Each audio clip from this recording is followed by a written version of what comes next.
Ներքին գործերի նախարարի խոսքով 2025-ը շրջադարձային է եղել հատկապես միգրացիայի և քաղաքացիության ծառայության համար, քանի որ տարին ամփոփվել է միգրացիոն լիովին այլ պատկերով։ Սա չափազանց կարևոր արձանագրում է։ Եվ այսպես համաձայն սահմանային էլեկտրոնային տեղեկատվական համակարգի նախորդ տարվա ընթացքում Հայաստանի Հանրապետություն մուտք է գործել 5.201.747 անձ, դուրս է եկել 5.171.270 անձ։ Նախարարի գնահատմամբ այս ցուցանիշները վերջին տարիների համեմատությամբ թե Հայաստանի Հանրապետության քաղաքացիների մասով, թե օտարերկրացիների մասով բացառիկ են դիտարկվում։ Ինչու ենք ասում բացառիկ են դիտարկվում, որովհետև 2010 թվականից ինչ սկսել ենք մենք հաշվարկել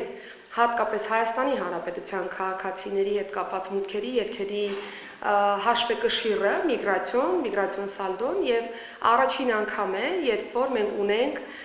լիովին այլ պատկեր եւ պիտի փաստեմ, որ արդյունքում արձանագրել ենք սահմանահատման դրական հաշվեկշիռ սալդո, որը կազմել է 30.477։ Սարգսյանի խոսքով վերջին 15 տարիների կտրվածքով առաջին տարին է, երբ Հայաստանի Հանրապետության քաղաքացիների միգրացիոն սալդոն դրական է։ Միակ բացառությունը եղել է 2020-ին COVID-ով պայմանավորված։ Այդուհանդերձ նախարարի գնահատմամբ 2025-ը եղել է իրապես բացառիկ տարի եւ գրանցել են արտագաղթի պատուհանի փակում եւ միգրացիոն իրավիճակում ներգաղթի միտումներ են արդեն իսկ ձևավորվում։ Սա ըստ էության վկայում է Հայաստանի Հանրապետության ներքին անվտանգային մակարդակի մասին, վկայում է Հայաստանի Հանրապետության խաղաղության ջանքերի մասին եւ մնացյալ այլ փոփոխությունների, որոնք որ ըստ էության տարվա կտրվածքով հասցրել ենք ունենալ։ Արփինե Սարգսյանն ասաց, որ այս տարվա կտրվածքով շտապ օգնության կանչերի մասով միավորելու պլան ունեն, որպեսզի քաղաքացին ցանկացած արտակարգ իրավիճակում, երբ պետության օգնության կարիքն ունենա, չմտածի զանգահարի 103, 102, թե 911, ըստ նրա պետությունը պիտի գնահատի իրավիճակը եւ քաղաքացուն ծառայություն մատուցի։ Փետրվարի 15-ից, այսինքն այս ասուլիսին հաջորդող օրերի ընթացքում գործարկելու ենք Ներքին գործերի նախարարության նոր օպերատիվ կառավարման կենտրոնը 112 գրասենյակը, որը կմիավորի ոստիկանության եւ փրկարար ծառայության արձագանքը արդեն նախարարության դիրքերից, բնականաբար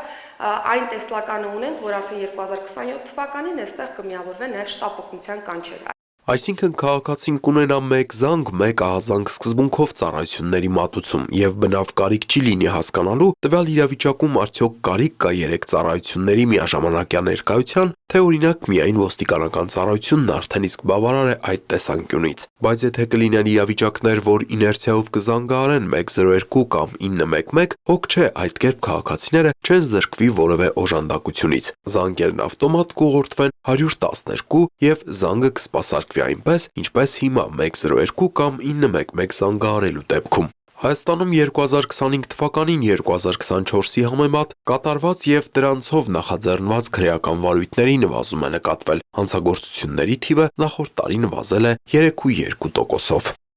Սա շատ կարևոր արձանագրում է, որը վկայում է Հայաստանի Հանրապետությունում ներքին անվտանգության մակարդակի մասին եւ նաեւ հատկապես ներքին գործերի բնագավառում մեր կայացրած որոշումների արդյունավետության մասին եւ դրանց ուղիղ ազդեցության մասին պրակտիկայում։ 2025-ին իրավապահ մարմինների կողմից ընդհանուր առմամբ առգրավվել է 768 կիլոգրամ տարբեր տեսակի թմրամիջոցներ, ինչը 80%-ով ավելի է 2024-ի համեմատ։ Սա կարևոր նվաճում է իրավապահ համակարգի տեսանկյունից, որովհետև այստեղ ոչ թե մենք գնացել ենք մանր չափականակներով թմրամիջոցների հետևից, այլ ավելի խոշոր խմբականակների հետևից եւ արձանագրել ենք հիմնականում ներմուծման դեպքերի մասով ավելի մեծ խմբականակի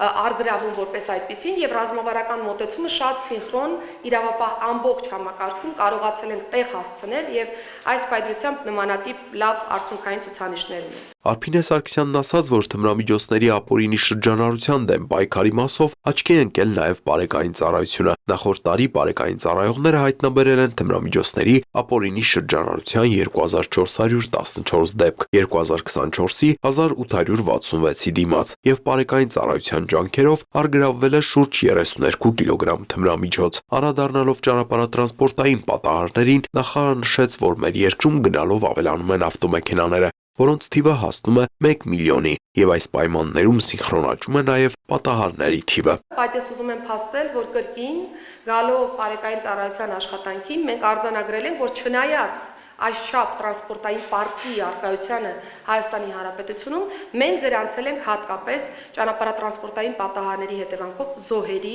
թվի նվազում։ Անցած տարի մենք ունեցել ենք 50-ով պակաս զոհեր նախորդ տարվա համադրությամբ։ Արփինե Սարգսյանը պատասխանեց նաև լրագրողների հարցերին, դիտարկմանը, թե ուժեղ Հայաստան կուսակցության վարչապետի թեկնածուն մի քանի երկրների քաղաքացիություն ունի, բայց վարչապետի թեկնածու է առաջադրվել Հայաստանի Հանրապետությունում, նախարարն ասաց, որ ինքը չի պատկերացնում տարբեր պետությունների շահերի համատեղում վարչապետի պաշտոնում։ Անընդհատ արձանագրում եմ, որ մեր քաղաքացիական ինստիտուտը դեֆորմացված է։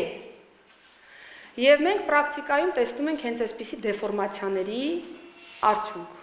Սարգսյանն ասաց, որ բնավ երկքաղաքացիության ինստիտուտին դեմ չէ եւ շարունակելու են երկքաղաքացիության ինստիտուտը, բայց հատկապես սահմանադրական տարբեր պաշտոնների եւ վարչապետի պաշտոնի դեպքում ուղղակի չի ընկալում այնպիսի իրավիճակ, երբ մի քանի երկրի քաղաքացին կարող է լինել Հայաստանի Հանրապետության վարչապետի թեկնածու, որի շահերի կենտրոնը կլինի միայն Հայաստանի Հանրապետությունը։ Նախարարի խոսքով վարչապետի պաշտոնում առհասարակ պատկերացնում է այնպիսի թեկնածուի, ում շահերի կենտրոնը միայն Հայաստանի Հանրապետությունն է։ Տիգրան Վակիմյան, Լևոն Խաչատրյան, Հորիզոն։